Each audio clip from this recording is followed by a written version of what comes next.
Hello and welcome to Good Evening Britain, a Force for Good's weekly show coming to you live from our studios here in the heart of the great British city of Glasgow, with me, your host, Alistair McConnachie.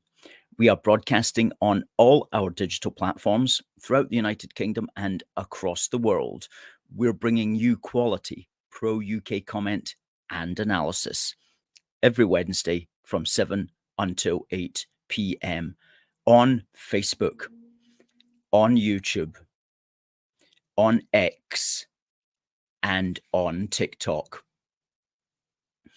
We've got a great show lined up for you tonight, ladies and gentlemen. At the bottom of the hour, we will be speaking to Niall Fraser, who was the compere and also a speaker at the Glasgow Cabbies Enough is Enough rally back on Saturday. And that went extremely well, I'm pleased to say. And Niall is going to be discussing with myself our views on how it went. We're also going to be looking at any lessons learned. And we're also going to be considering, hopefully with your help as well, just how we should take all of this forward. So if you were there and if you have any comments to make on it, and if you have any suggestions, then folks, please do stick around and please be sure to fire in your comments, whether on TikTok, whether on Facebook or YouTube or X. And we'll do our best to read out the constructive ones.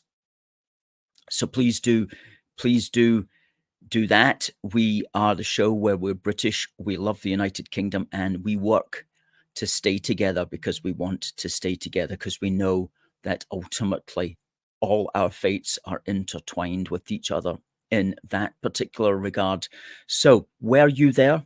Were you there on Saturday? If so, what did you think of it? Please tell us, and we will definitely do our best to get back to you on that. Now, what we've also got at the bottom of the hour is we have got a competition coming up for you, and you might notice the flag in the background. It is the Battle of Britain flag, and that's because Battle of Britain Day is this Sunday the 15th, and to commemorate it, well, we're putting up the flag, and we are also offering you the winner, this cracking little Battle of Britain flag badge, I should say. And along the top of it, it says the Battle of Britain. There's a Spitfire there flying through the skies. And around the edges, it says, never was so much owed by so many to so few. Really nice. And this is probably the only badge that we're going to be giving away as a prize of this particular kind. It's a cracking one. So please, if you want to enter our competition, that'll be at the bottom of the hour. All you need to do is send an email to contact@aforceforgood.uk, and the first person with the correct answer will be sent this badge tomorrow morning. So that's coming right up. Well, let's say hello to some people who were first in tonight. Derek says, good evening. It's another nice night. Great turnout on Saturday, but this is just the start and we need more people at these events. Absolutely, Derek. Absolutely. We had 500 there, which was extremely good. It was the biggest turnout of a rally that we've ever been part of, in the sense of helping to put it together. And we were slightly outnumbered, but not by a huge amount. The other side probably had a little over 1,000. If we were being extremely generous, we would say 1,500. But we'll talk about that more with Niall, and indeed how disappointed the other side would be, because the people who turned out for the other side were just the usual people and the usual employed people by the NGOs and the usual kind of student types that would turn out to those sorts of things. So they would be disappointed and they would be slightly worried when they looked at us. We'll give you some pics of that in a moment. Hey, TC. Good evening to you. Wolf Einstein says the live stream has been advertised on numerous Gab groups too. Well, thank you. Gab is another free speech platform, gab.com, an American free speech platform. So thank you for putting that out there, sir. Thank you. Hey, good to see Debbie, who says she's been stewing plums all afternoon, but she hates plums. TC says he loves plums. Kat, who was at the rally, says it was superb meeting so many awesome people in George Square on Saturday. Wasn't it just fantastic? Absolutely. Hello to British Legends, who was also in the square on Saturday with his family, and it was good to catch up with you very briefly again. British Legends, well done for coming along and flying the flag so consistently. Hey to Alan and to Oksana. Support Tommy says the Green Brigade looked like whipped pups. Well, that was a group who came along, a kind of football related group, but they got kettled by the police and weren't really able to do very much. Hi, Slim, and to Freaky, and to Catherine, and to Paul from the Garden of Kent, and to Johnny Mcginty. Now, Johnny spoke at the event, and we have put up his speech today because we're rolling out the 5 speeches. We'll roll the 5 speeches out over the next 7 days or so. The first speech of the day was given by Johnny, and it was a cracker, and it was a very passionate speech. And you'll find that on our youtube.com/UK, A Force for Good. And Johnny had this comment, which we've used to actually describe the speech. And let me just get it right. It was, are we to be the generation that fails Britain? That was the title of Johnny's talk. We cannot be the generation which fails Britain. And we put that up 2 hours ago, and it's already got 193 views. So that just shows the value of this alternative media platform that we are building, whether it's on YouTube or Facebook or whatever, because we'll take that video and we'll keep it up there on YouTube, but it'll also go on to Odyssey. It'll also go on to Facebook. It will go on to X, and we'll put it up on TikTok as well. And there's a wee good bit from it that we're going to clip, which is just like a wee minute clip, and we'll put that on TikTok as well. So by the end of a few weeks, that will have been seen thousands and thousands of times. And that's the value. We don't necessarily get covered by the media, the mainstream so-called media, but we are able to build, with your help, our own alternative platforms so that our voices can be taken forward in a big way. And another person who spoke at the rally was a fellow called Craig Houston. Some of you will know him. I noticed that somebody had taken his... There he is there. There he is there. I noticed that somebody had taken his speech and put it up on a separate TikTok account. And last time I looked, last night, it had 145,000 views. 145,000 views. So we are hoping that all the speeches that we're putting up will also get sufficient large numbers of views. And with your help as well, because you guys are the ones that keep us going. So yeah, good old Johnny there.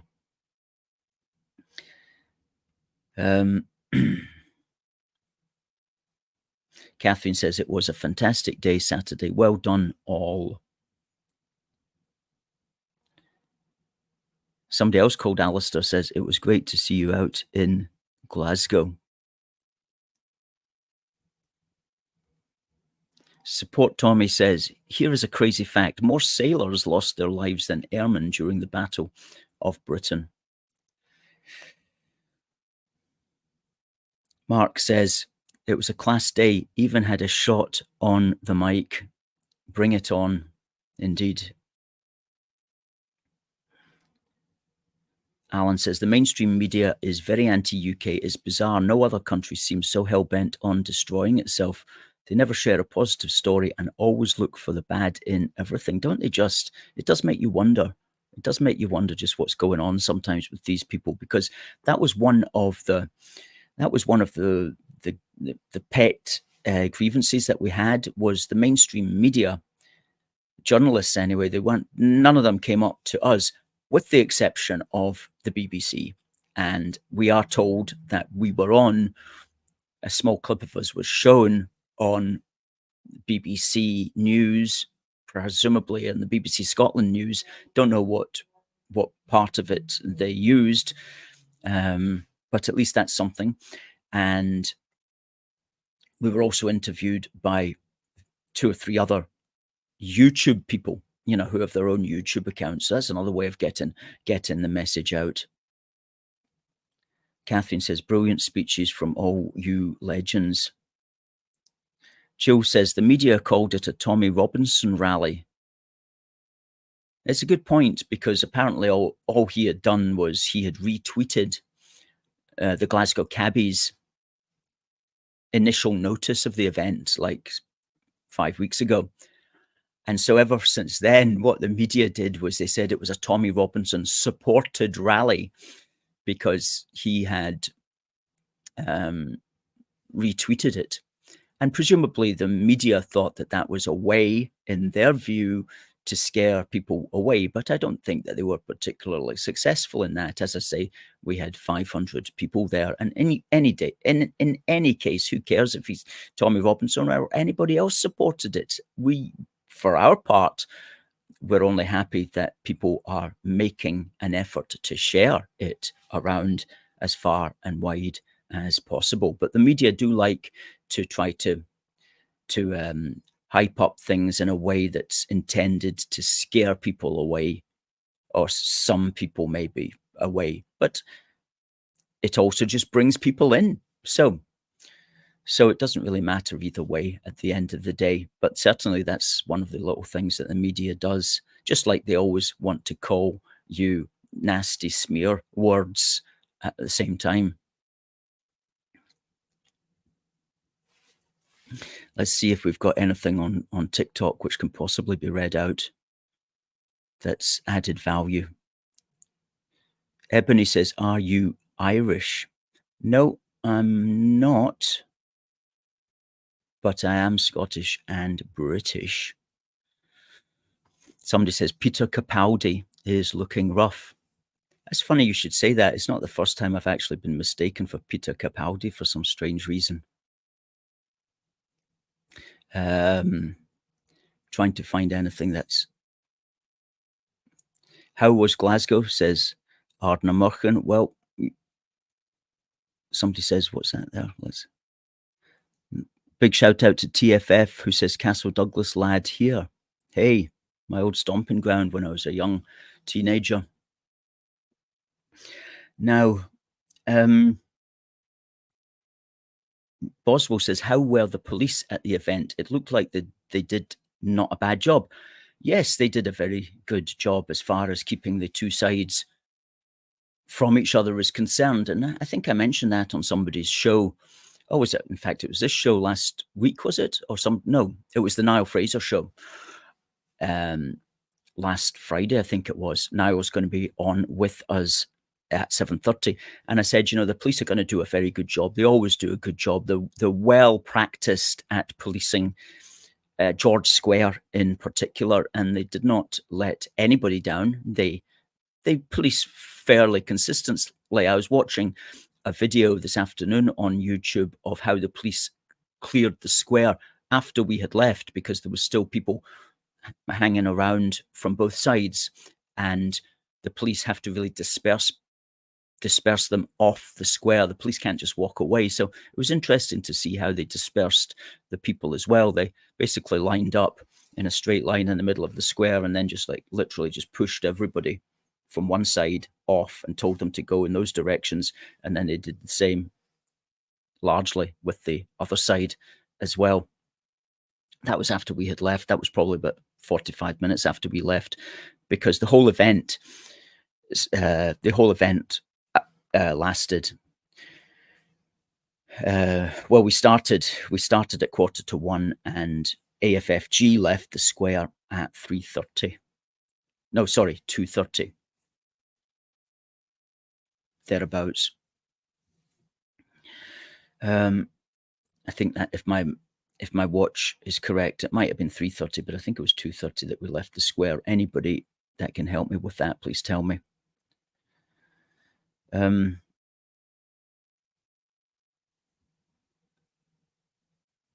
Eric Simpson says that he read a BBC report saying the far right was singing Rule Britannia and it was scaring the police horses. Since when does singing a patriotic song was far right? My Labour voting grandparents used to sing it all the time on the proms. Of course. Alison says she left at 3:30. How many people were left when you left at 3:30, Alison? Was that just when the police were clearing the square, or were we still around at that point? The thing is, you do lose touch of time unless you're completely always looking at your watch. You tend to lose in the heat of the excitement. You tend to lose track of time. So let's look at some of the photographs from the day. If you're on TikTok, you won't actually see these, but let's bring up the first picture that we've got here. And there we go. That's only part of the rally. We were at the Cenotaph end. The Open Borders Brigade were at the far end, and that's showing about a third of our crowd. Bear in mind, there's a whole other 2/3 off to the left here that you can't actually see, and that's our man Niall Fraser, who was compere and also the final speaker who wrapped it all up for everybody. And okay, there you go. That's the other part of that's like the other third, and there was to the left of the lion's head there was more people also. So a very good big crowd, as I say, 500 people, and in the background there you can see the police had put up two metal railings holding the other side back and holding us back, and there was a sterile zone, as they call it, in the middle where the police were standing and making sure nobody jumped into the sterile zone. But the other side pressed themselves right up against the barriers and were shouting all sorts of nasty names at us. And as you can see, the other side have a particular predilection for flying foreign flags. We don't really like foreign flags being waved at any British rally, whatever the country may be. I mean, this is Britain. We can use our British flags. We've certainly got a plethora of them. We don't need to be showing support for any other countries. But the other side, they do like their foreign flags. There was more foreign flags than they had saltires. They only had a couple of saltires, whereas we had quite a few saltires. And okay, the next picture you'll see, it's from the Glasgow Council office buildings webcam, and it doesn't give. Let me bring it up. Let's remove that banner along the bottom here, and we'll get a better view. But that's us at the bottom there. But the Glasgow Council webcam only shows a part of the other half of the square. Let me get that banner gone. There you go. So you're only looking there at, like, we're the ones at the bottom there, but you're only looking at maybe a half of us. There's a lot more of us where that picture cuts off. And when you look over at the other side of the square, if you look at the back there, you see these white tents and so on. Well, that's actually the Wetherspoons beer garden, and everybody on the left of that, which will be about another 150 or so, that's all just Wetherspoons customers sitting out in that street, which has now been turned into a kind of open air cafe area for Wetherspoons. So a lot of these people are not connected with that actual rally. The people who are connected with the rally obviously are the ones that are several people deep, pressed up against the barriers, and there in the middle you can see the sterile zone, and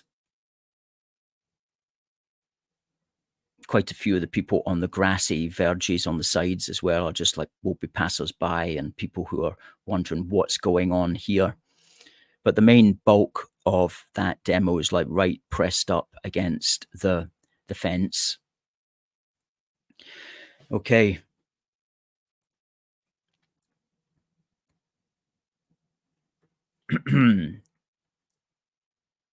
So that's our first speaker, Niall. And, well, our compere rather, Niall will be with us reporting back in a few moments at the bottom of the hour. And then we had Johnny Mcginty. As I say, Johnny's speech is up on our youtube.com/UK A Force for Good website. Then we had Craig Houston, who gave a well-received speech. And then, no, there was then me, actually. I was after Johnny Mcginty. And then we had Craig Houston. And then we had me again. And that flag went down a treat: stop mass immigration, stop the boats and send them back, and no resettlement of boat people in Scotland. Okay. That was a good flag as well. Secure our borders. Very clear message. Our message was secure our borders. And the message of the other side was basically open our borders. Well, as we said, we're bringing secure borders back into the conversation because it's well past time. Okay. There we go. That's another shot of our flag. We had a couple of these.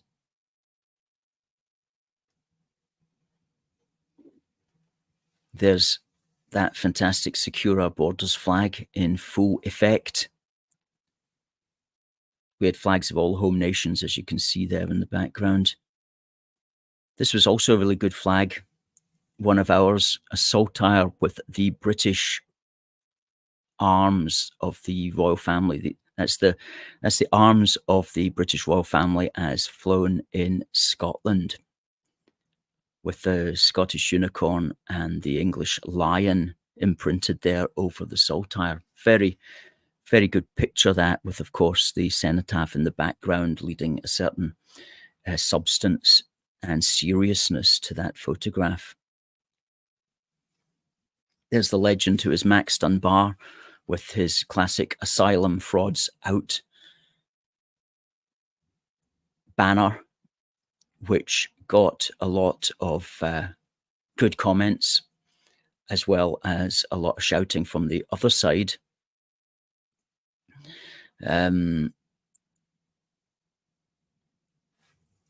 Some unusual banners in the background there, as you can see. Oh, here we go with our flag again. Brilliant, brilliant. Flags are so important in order to get a message over like that. And I'm just going to, the chap on the left there, Anthony, he had a t-shirt on, and our colleague Derek snapped this particular photograph, which I think is perhaps the best photograph of the day. That was the back of Anthony's t-shirt, And as you can see there,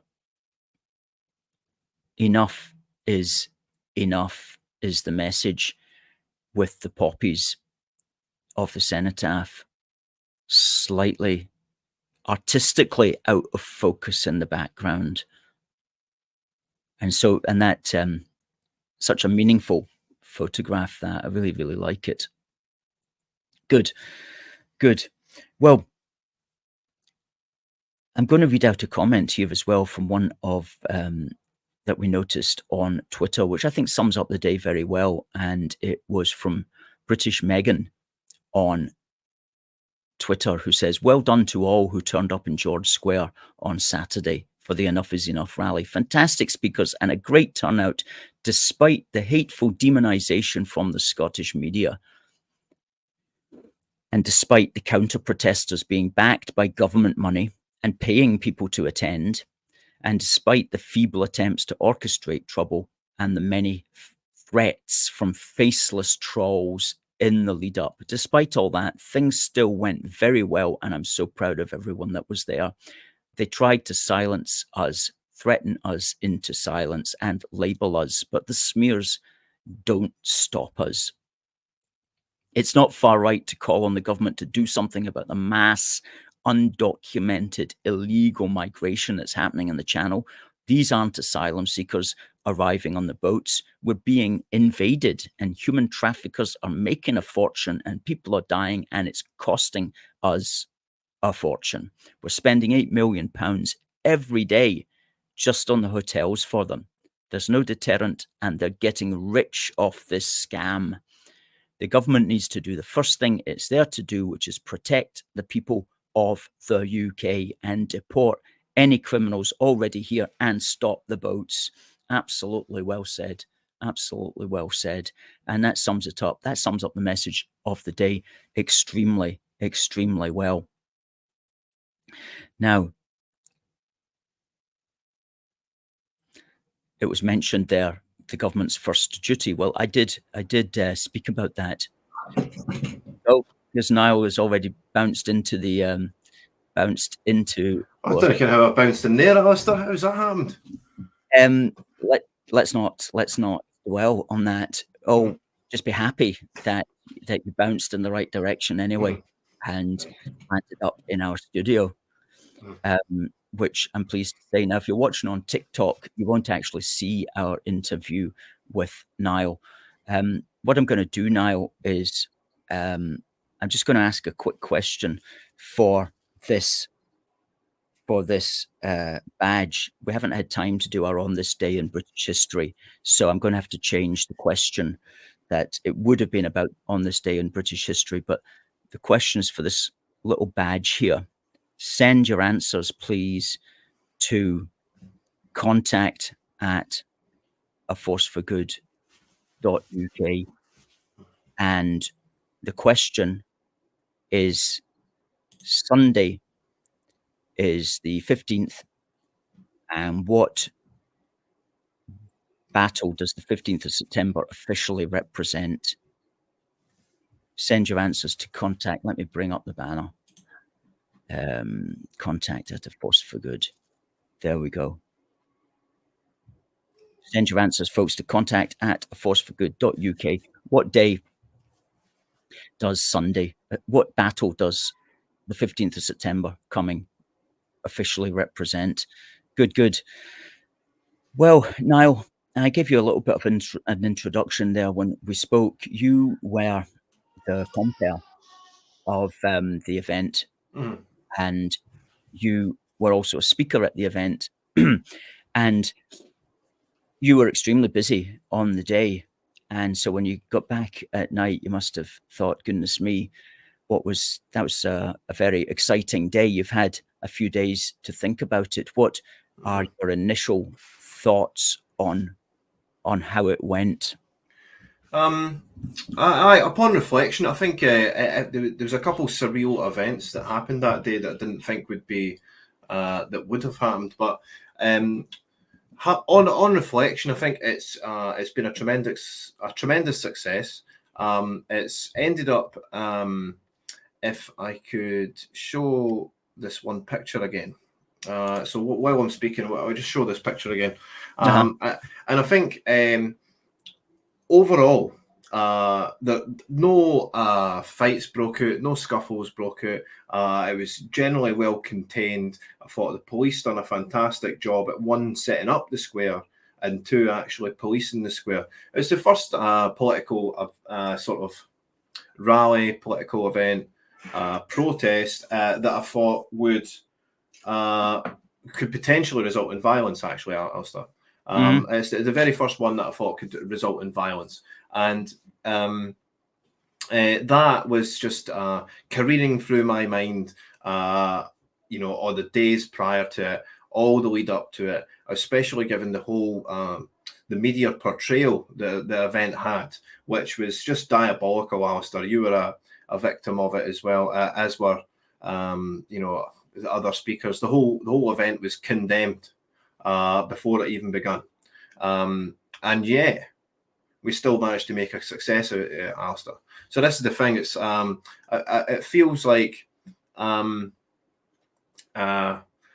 despite the full weight of the Scottish government and their tendrils and their NGOs, their influence with the trade unions, all the charities that they influence, we still managed to get our message across. And still, if I could bring up the image again, it's such a great image. This, yeah. Okay, yeah. So I think this image is quite an important image going forward. I think what's happened here is, I mean, the side of the square that's most filled with people. You alluded to the fact that most of a lot of them would be just people having a wee drink on a Saturday afternoon in the square at the back there. But this whole like top half of the image represents all the government interests.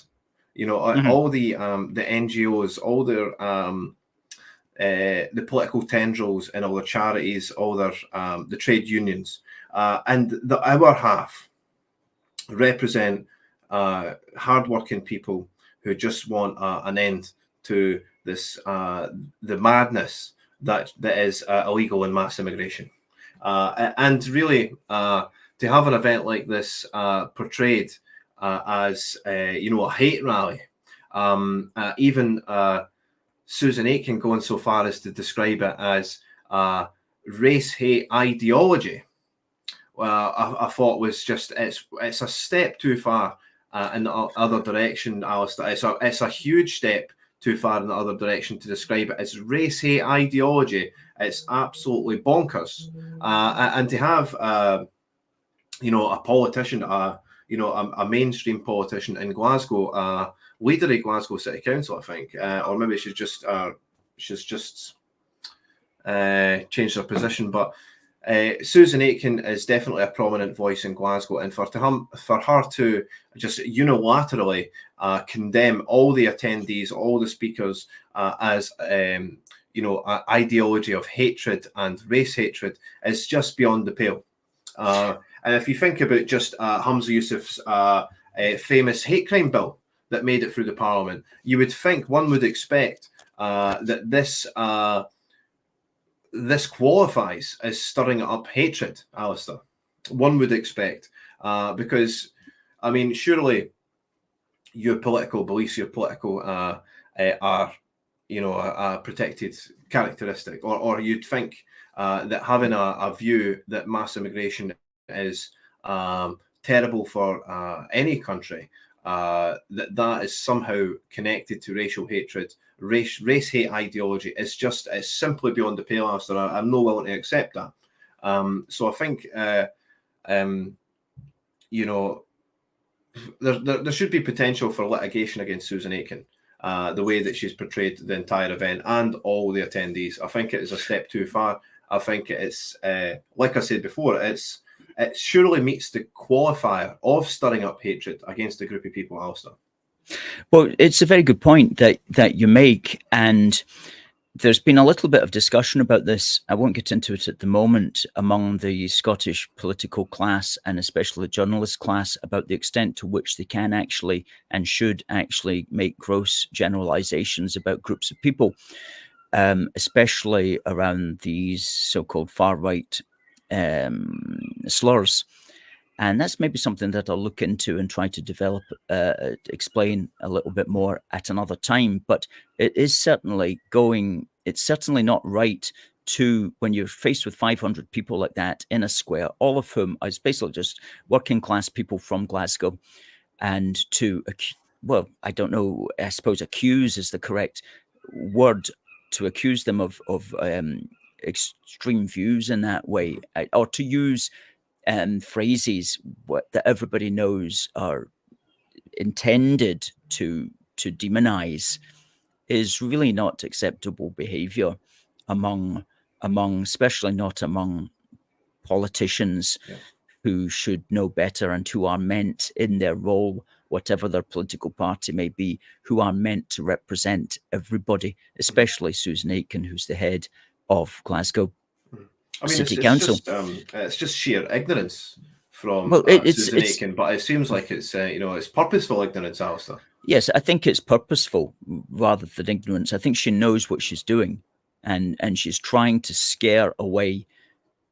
She's trying to scare away as many people as possible from getting behind what's being said. And this is why it's so important that we thought we have to get these videos on camera from beginning to end, and we need to get them up onto YouTube and onto the social media platforms for the public record, which is what we're doing. We've rolled out the first one today by Johnny Mcginty, which is an excellent speech, and I wonder how many views it's got. As I say, it's gone up. The views have been rising, and I notice he's now at 240 views, and that's just a couple of hours ago. So that's excellent for that sort of thing, and that's just on YouTube, but we'll be putting them out on all the other platforms as well. So it's deliberate, and it does have an effect. Unfortunately, people do see that, and they do get scared away. And the thing is, I think about this quite a bit. And what would happen if everybody just keeps getting scared away from discussing this matter, which is exactly what the media and the politicians want to happen? Well, the country will just get destroyed. The country is doomed. And so in the beginning, I think it was Mark Twain said something to the effect that the patriot is a scarce man because it's a serious, it costs you, but ultimately everybody becomes a patriot when there's no cost attached. And I think at the beginning of this particular event, it's people like you and I and the 500 others who are out with us, who are the bold and the brave, as I mentioned on the day.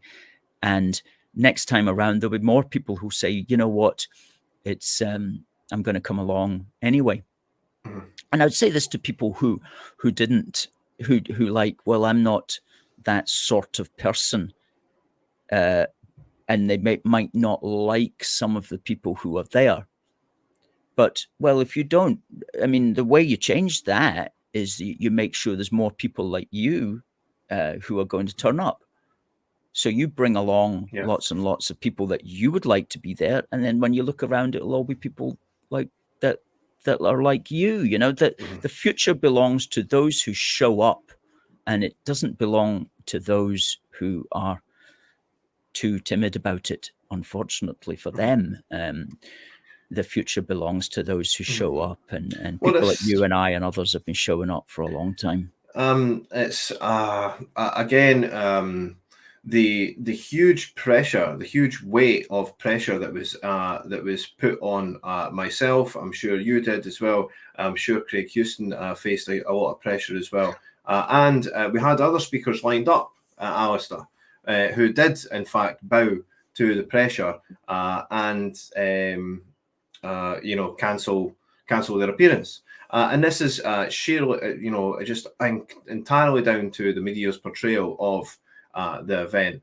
But again, there needs to be people that forge this, that forge the way on this, that are the tip of the spear. And I'm not afraid to be labelled in such a fashion. This is the thing; it doesn't matter if Susan Aitken stands up there and labels you, a fascist, far right bigot, or whatever it is that she comes to her mind. These labels, they don't. I don't identify with the labels. I know who I am, and I don't need someone to tell me who I am. But this, just the sheer, if you're going to show up at this rally as a speaker, you are going to be branded by the media, by the politicians, as far right, as a bigot, as, you know, as racy ideology, which is, and you know, it shuts down the argument before you even begin. So I mean, it's like they've positioned their whole narrative that we can't talk about mass immigration, Alistair. That it's the whole subject is verboten. That any talk of anti-immigration sentiment is therefore racy ideology. It's far right bigotry, and you know, you don't support the country. When in reality, it's the opposite view. It's the dilution of our culture. It's the radical increase in crime, the endangering of British citizens, the shortage in housing, the sort of weight on the economy that it brings. That, you know, if you are actually advocating for that, you are in no way wanting to heal the country. You're in no way wanting to improve the lives of British citizens. If you support this mass immigration. So it's been totally turned in the opposite direction, Alistair, where our position, the correct position, and it's an unassailably correct position to be, that this is somehow verboten, that this is a far right sentiment, when it isn't far right to demand that the streets are safe. It's no far right sentiment to demand that the boats stop. I said in my speech that if we can't stop the boats entering our country, we don't have a country. It's similar to what Trump said in America. If we don't have borders, we don't have a country. That's right. That's right. And you made that point very well in your speech, which we'll be putting out later this week. And you called it, watched it again this afternoon, unbridled insanity, I think was the phrase that you used to describe what's going on. And you're absolutely right. Unless we can get this under control, and we don't really have a country to speak of. Mm-hmm. And I would also, one of the things that I said in the speech as well, which I think we want to keep emphasizing, is that kind of Scottish politics is going through a bit of a change at the moment as new issues become more obvious to us. The SNP are always going to be there. The Scottish so-called nationalists are always going to be there. I think they're losing a little bit of steam at the moment. But what I would say to them is that you can, if you are a Scottish nationalist, surely you also care about the borders of Scotland. Surely you also care about Scotland remaining a Scottish country. And so on this matter, at least, Scottish nationalists, so-called, and Scottish unionists can get together and can agree on these matters. And it's for us to, in our own ways, to push our politicians to, including the SNP politicians, to take heed of these facts and to address them and to stop all the fake progressiveness. You know, I was reading this article here from this was in the Daily Telegraph. It says, "Wake up, Tories! Scotland is a conservative small c country," by Tim Stanley. And he suspects that Humza Yousaf sunk in the polls because, quote, "Scottish progressivism is only skin deep. In a few days north of the border, I must have spoken with a dozen SNP and Labour supporters, and not one of them was left-wing. There was a teacher who complained about ill discipline, a journalist who moaned that you can't sack bad teachers, and the nationalist who said Scotland doesn't attract many immigrants, but if it did, he'd rather they stayed away. The SNP can afford to claim Scotland is open to all because so few want to come." And he goes, "Parts of it are poor and underpopulated. Around 93% of this quote-unquote rainbow nation is actually white. Much of Scotland looks and feels like England 30 years ago." And I know exactly what he means by that. Yeah. And there's far too many Scottish nationalists living in their comfy middle class abodes in Mcginty and elsewhere, not understanding what's happening in the big cities anymore, and not getting it at all.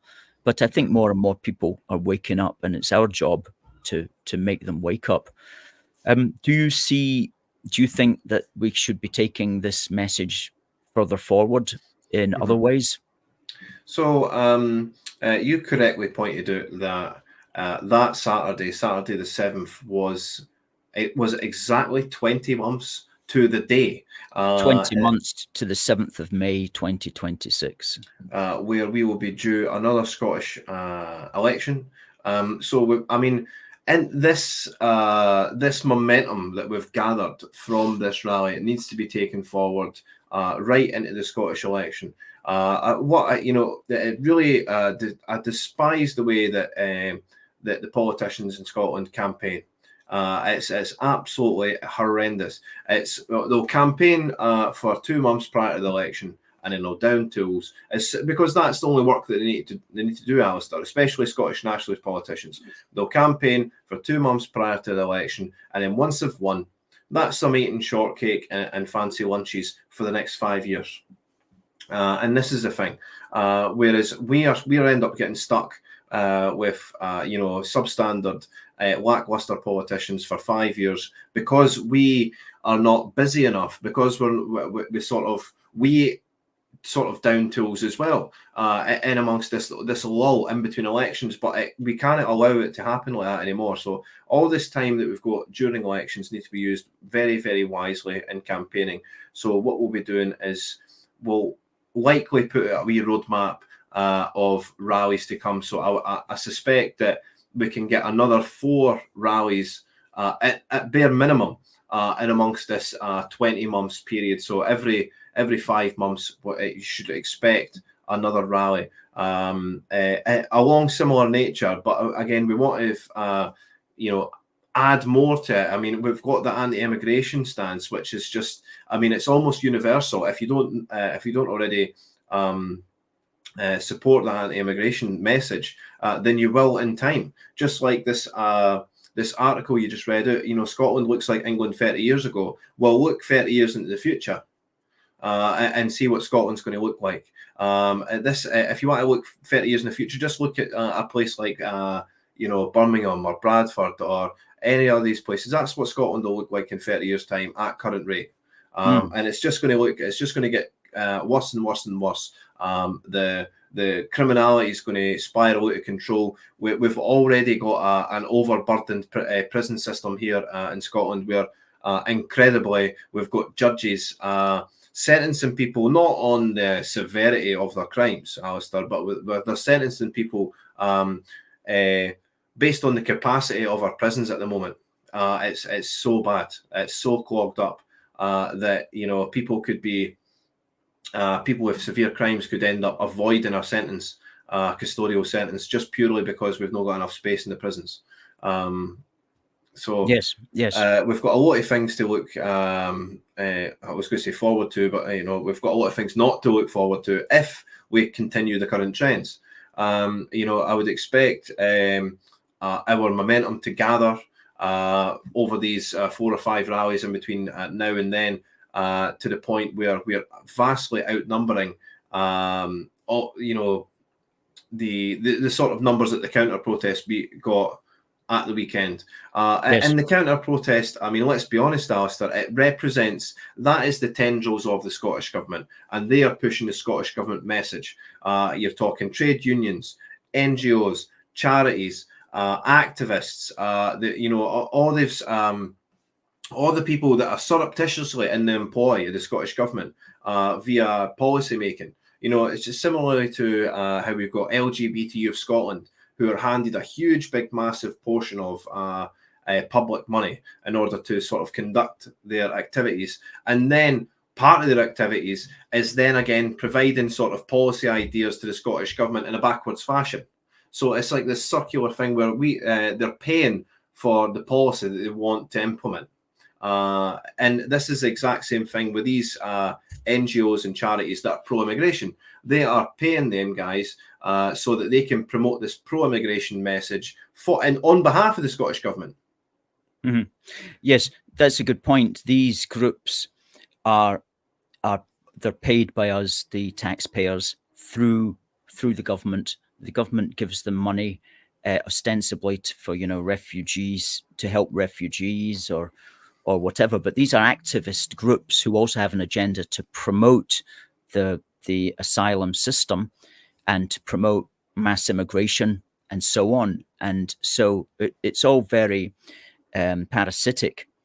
And there's also, as you say, the ideological element whereby these parasite organizations are also creating policy and suggesting policy to the lawmakers, who then do what these organizations that are getting paid by our money want to do. We're totally up against it in that sense. And so the good thing from Saturday's rally is that's the power that we were up against, but they still didn't really get more than three times what we got. And we have, like, literally, people don't understand, we have nothing. I mean, we have nothing. These are multi-100,000, sometimes multi-million-pound organizations with salaried staff. Everybody there on Saturday from our side we're just doing it for nothing. We're doing it because we love our country. Mm-hmm. But it's not like it's not like it pays us to do it. All we get is the slings and arrows of the media and politicians attacking us.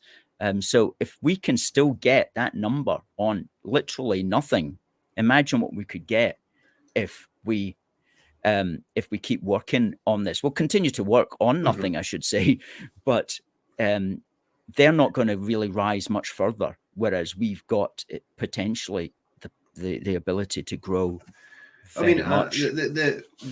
Just the mass printing of placards, the ready availability of placards, the wee stages that they've got, all of this costs money, and it costs a lot of money as well. So I mean, I suspect that at a bare minimum, just the materials alone on their side of the fence cost easily in excess of £10,000.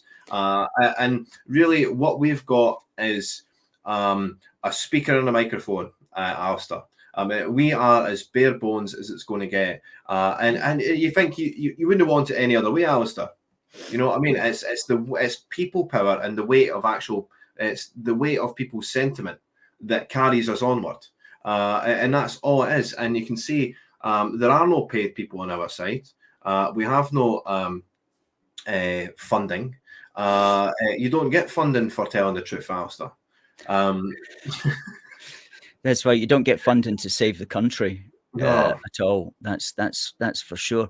I think what we will look to is we will put our heads together. We'll think about you and me and others. We'll decide, have a rough road plan of where we're going to do rallies, how we're going to do them, when we're going to do them. We'll look into developing some kind of PA system with our own transport to get it in and out, because that's also a big problem as well. Just getting a PA system into George Square. Cars are banned from George Square, so you need a works van, and that's to I presume to get it in. I think that would be compatible with the bus lanes or whatever it is. But so there's all these logistical challenges that we're all challenged on, to do, which we will do, which we will succeed in doing. And it's exciting to think about the potential for that to grow. But listen, all I would say to people who want to know more is just watch this space.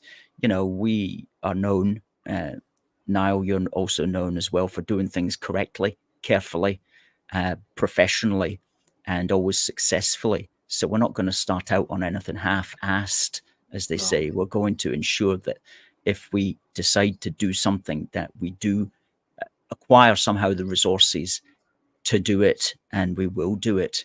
And I think that the people who will be sitting being very worried at the moment will be the NGOs thinking, oh no, But at the same time, they're also going to be quite happy because they'll use us as an excuse to raise even more money for themselves off the back of the British taxpayer. So there's that unfortunate fact, but that's just the way the world works at the moment. I mean, there's a few surreal moments for me when I was stood up there addressing the crowd. And, you know, it's not just our crowd we were addressing, Alistair, was it? It was just beyond our crowd, just over the, you know, the tipsy people. We've got the other crowd.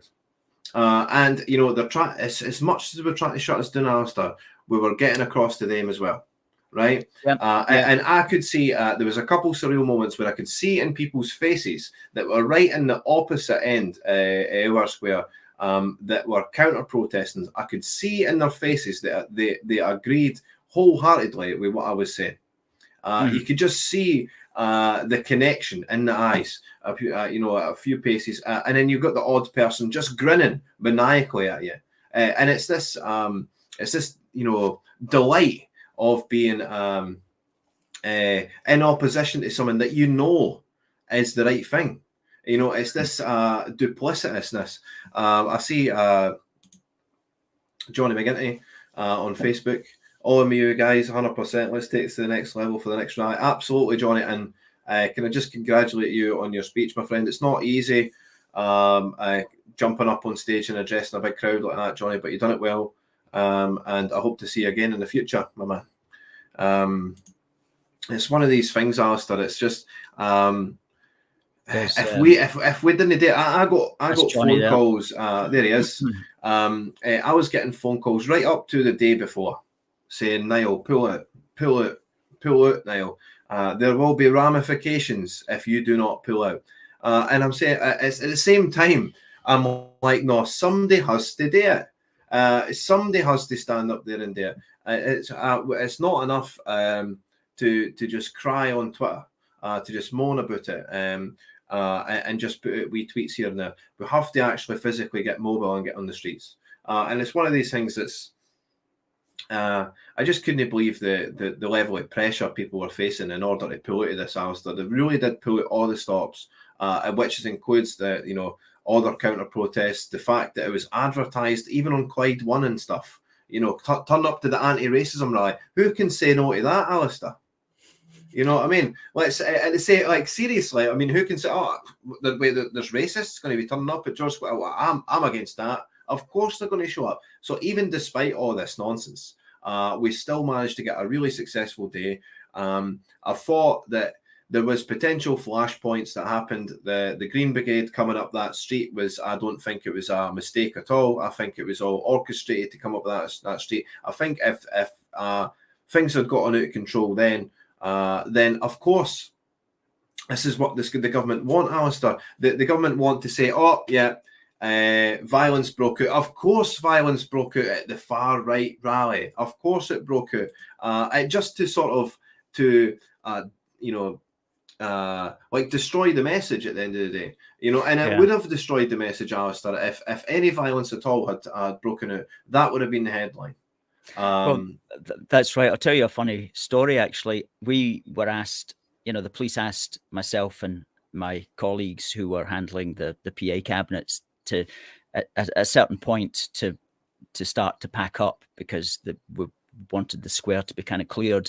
And so we did so, obviously, straight away. And we headed off down onto Ingram Street. And meanwhile, I don't know if there had been a breakdown in communication, but the police unkettled the Green Brigade. So myself and 3 colleagues were pushing the trolley with a PA system and so on. We turn onto Ingram Street. We're walking down Ingram Street. Who's coming up towards us? Just like on the whole road coming towards us, these 50 guys from the Green Brigade with all the like black masks on and everything. And we're like, oh. And I just said, look, we just have to like walk straight through them. Okay, we can't like turn and try to go down another street or whatever. We're totally trapped there. So we just walked straight through them, and they're like, oh, you know, they're letting us through. And I don't think they weren't thinking that it was us. And to be frank, I don't think they even cared. They were only there to shout at some of the people from the Rangers football group. Well, I think that was the only reason that they were there. And the thing is, a lot of these guys, don't tell me they want mass immigration.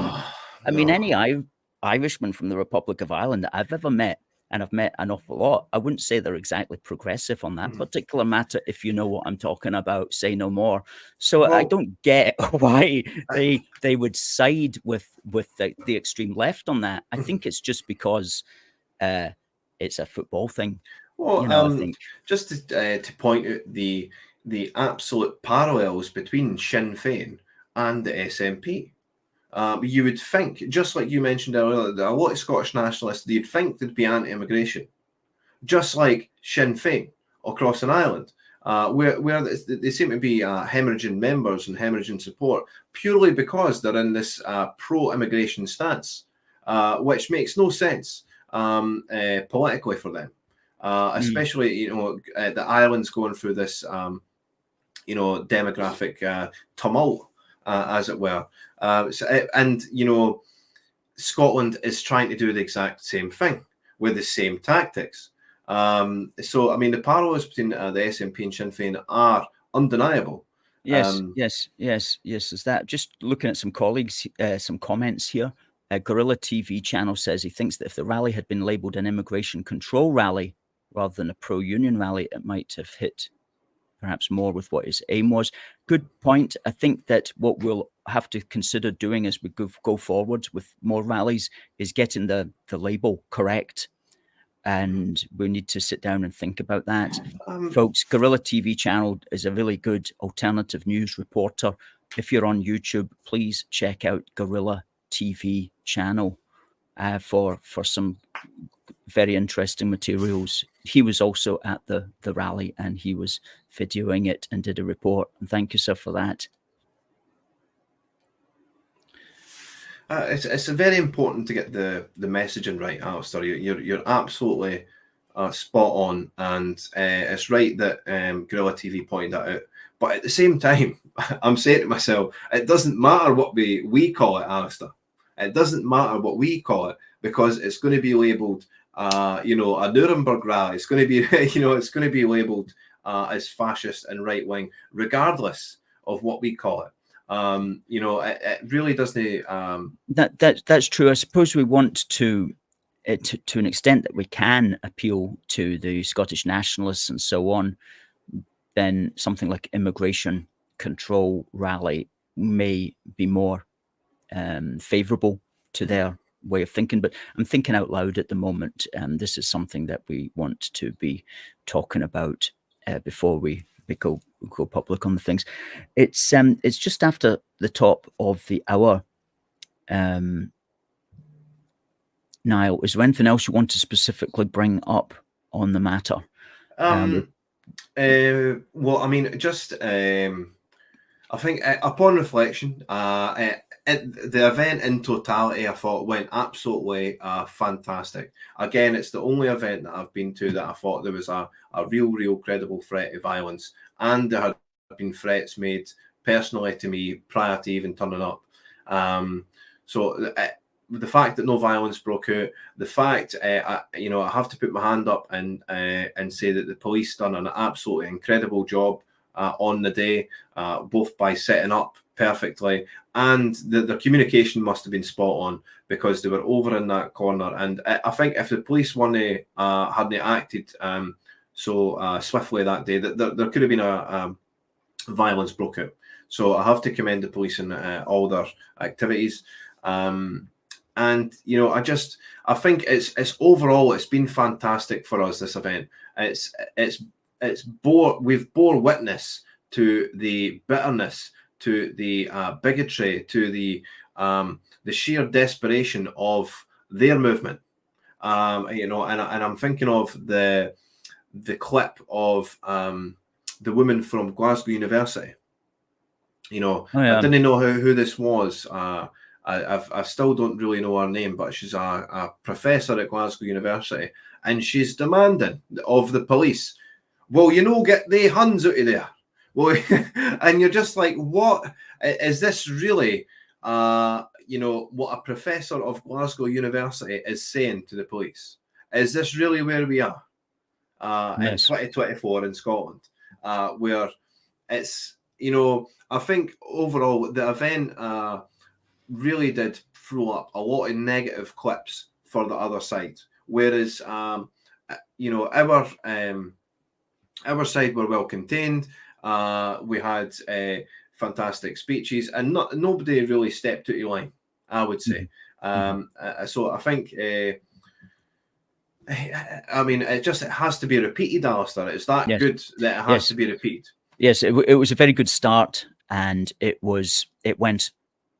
There was more people at it than I had expected were going to be at it, I have to say. So I was pleased about that. And it was, as you say, it was relatively peaceful. I know there had been a couple of arrests, but one of them was for something like hate speech, however you define that. I mean, goodness me, the hate speech people, the hate speech police must have been working overtime listening to the other side anyway, because the other side were chanting an awful lot of stuff that they would get in trouble for, certainly if they were in London these days. I think for me, again, the takeaways was the other side threw all the guns out, or whatever the expression is, at us, but still did not get all that many people, actually, and at the most maybe 3 times more than us, but probably just about a little over twice what we got. They're the ones with all the money. And then when you look at the other side, you can see that it's not actually the normal people of Glasgow. It's people who have got a particular interest in it: the NGOs, the trade unions, the teachers unions, the politicians, and the usual student types who go to these things. The normal people of Glasgow were definitely on our side, in the sense of the people with serious jobs and who actually graft for a living. I mean, just a wee bit of credit to like the mental strength of those on our side, those who, despite being labelled everything under the sun, they know in themselves that they are no racist, they're no far right, they're no bigot, they're not involved in racial hate, race hate ideology, and despite all this, they still turned it. It's a testament to the mental strength and the sort of the principled stance that we have, that we won't be moved from. Yes, absolutely. Niall, Sinn Féin have been called traitors by those that once supported them for the very reason you just mentioned. Yes, indeed.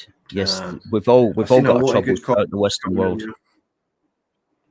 There was one comment here which was highlighted there. I was there on Saturday, so thank you, Watch Bam. Well done, boys. Big Craig stole the show. I actually thought Craig's speech was fantastic. I don't know about you, Alistair, but I thought it was absolutely sublime. And Craig brought a bit of humour to the event. Usually it's me that has to bring the humour, but actually Craig done it in such a fantastic way, and I love him for it. He really did. He got us all laughing, basically, Alistair, didn't he? So I was happy that he was there, and I was happy. I'm hoping that we can get him to do these rallies in the future. Oh, absolutely. It would be fantastic, and he's a good speaker. He's able to sort his thoughts in a logical manner, which is a skill, no question about it. He's very good. Yes, we were all very good. I know it was Johnny's first time doing it. He was good, and you were excellent as well. And next time we'll definitely do our best with a PA system, but we'll need to look into all of that as well, because that's going to be an expense, and it's the logistics of moving it as well, which will be troublesome. Maybe we'll have to hire drivers or something like that. I don't know, but we'll all talk about that. We'll have to work it all out, and then work it out we will. Well, listen, if folk want to follow you, they can go to Twitter or x.com/Niall Fraser 8. Now that's NIALLFRASER numeral 8. And you're also on YouTube, and it would be great to get your YouTube channel growing. It's the Niall Fraser Show. So go to youtube.com/ and at this stage you need to put in the little ampersand, the Niall Fraser Show, youtube.com/ ampersand, the Niall Fraser Show. And good stuff on all that you do, because we need it We need alternative media people in Scotland. We do that. We absolutely need it. And so, good, Niall. I'll say good night. We'll no doubt have you back on, and we will have you back on when the group of us, have decided how we take all of this forward. So good stuff. Thanks very much for having me, Alistair, and thanks for all the great comments, and I hope your viewers have a fantastic evening. Great stuff. See you later.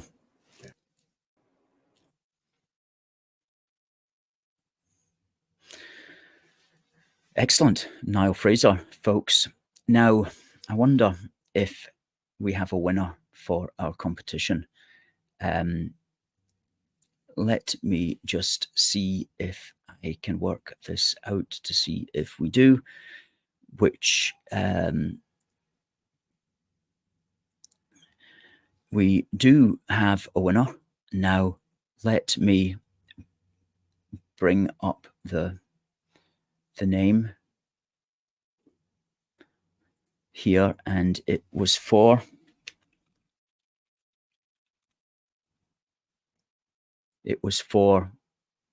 our little badge, Battle of Britain badge. And I said on the 15th of September will be the day commemorating what battle? And the answer, of course, was the Battle of Britain. And the winner is Alison Bell. So, Alison, please could you send your address to that same email address, which was contact@aforceforgood.uk, and we'll get this sent to you tomorrow, and we'll package it inside one of our fantastic cards, which is available at our shop. Is your home here? Defend it.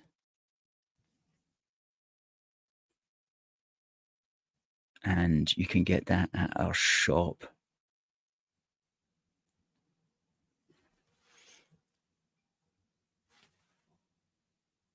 And you can get a wee book at the shop,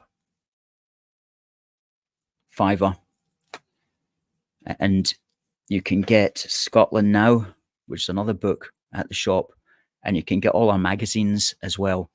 And if you want to become a monthly supporter, then you can get much of that free of charge as well, depending upon how much you are contributing each month. And every monthly supporter will also get our magazines, such as the latest one, Indie Myths Busted.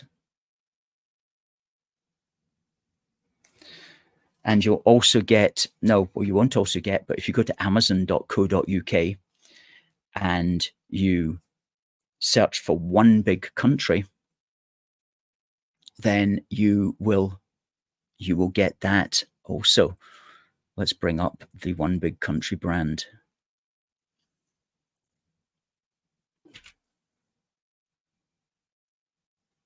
There you go. Go to amazon.co.uk, search for One Big Country.